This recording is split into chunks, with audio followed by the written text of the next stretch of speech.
Hi friends, welcome back my channel educational लड़के point. तो यहाँ पे आप देख सकते हैं कि जैसा कि हम आपको कल ही बता चुके थे कि आपका जो डोमिसाइल नीति लागू हो चुका है। देखो ये 85% दे रहा है, बट 84.4% हुआ है। अब ऑफिशियल नोटिफिकेशन देख सकते हो, वहाँ पे मैंने आपको पिछले वीडियो में दिखाया भी है। तो चलिए, ये बहुत ही गुड न्यूज़ है। जिन लोगों का अभी तक जॉब नहीं हुआ है तो उन लोगों को जॉब होने का, लेकिन तैयारी आप ही को करनी पड़ेगी। अब इसका एग्ज़ाम कब तक होता है, कहीं ये पंचवर्षीय योजना ना बन जाए, इसका भी सबको डर है।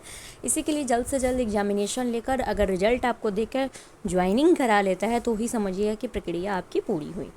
तो शिक्षक बहाली के चौथे चरण में सूबे के अभ्यर्थियों को अब 85% आरक्षण मिलेगी। देखो, डोमिसाइल नीति लागू करने के लिए राज्य के कैबिनेट ने दी मंजूरी।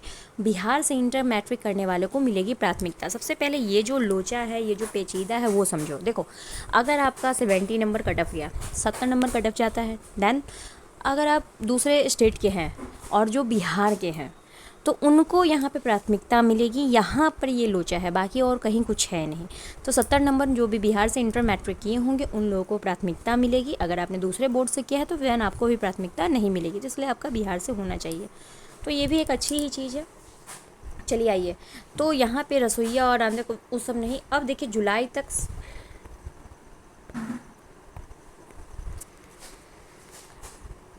बिहार में शिक्षकों की बहाली को लेकर डोमिसाइल नीति लागू होगी। इस तरह अभ्यर्थी में चौथे चरण की शिक्षक बहाली में 85% सीट आरक्षण होंगी।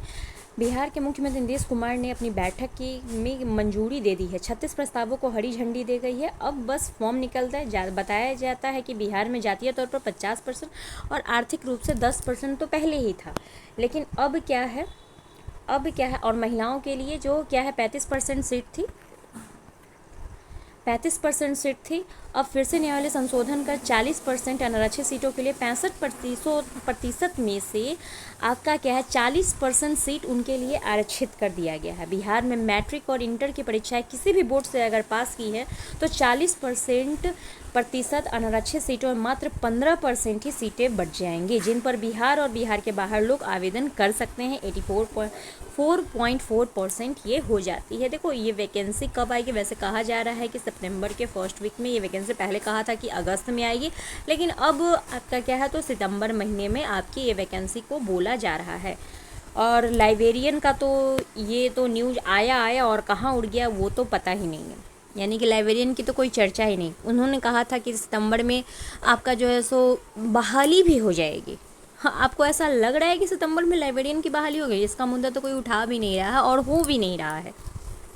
लाइब्रेरियन से पहले लेट लेगा, यानी कि लाइब्रेरियन के लिए तो यहाँ पे तो लेट पता चला है। तो 2026 में ये आपको तो एस्टेट ही लेने की बात करे, 2025 में तो कर भी। तो लाइब्रेरियन की बहाली को पता नहीं लेकर सरकार क्या कर रही है। अभी तक 3-4 को वो दे रहा है, लेकिन जब दे तो ही समझना, वरना इनका कोई भरोसा नहीं है। अब दे भी दे ना भी दे, कुछ कहा नहीं जा सकता। जिस तरीके से ये दिन पर दिन लगातार पर डेट बढ़ाए जा रहे हैं। फर्स्ट ऑफ ऑल, अगर आप इस चैनल पर नए हो तो बिल्कुल चैनल को लाइक शेयर सब्सक्राइब करो न्यू इन्फॉर्मेशन पाने के लिए। Thank you for watching us.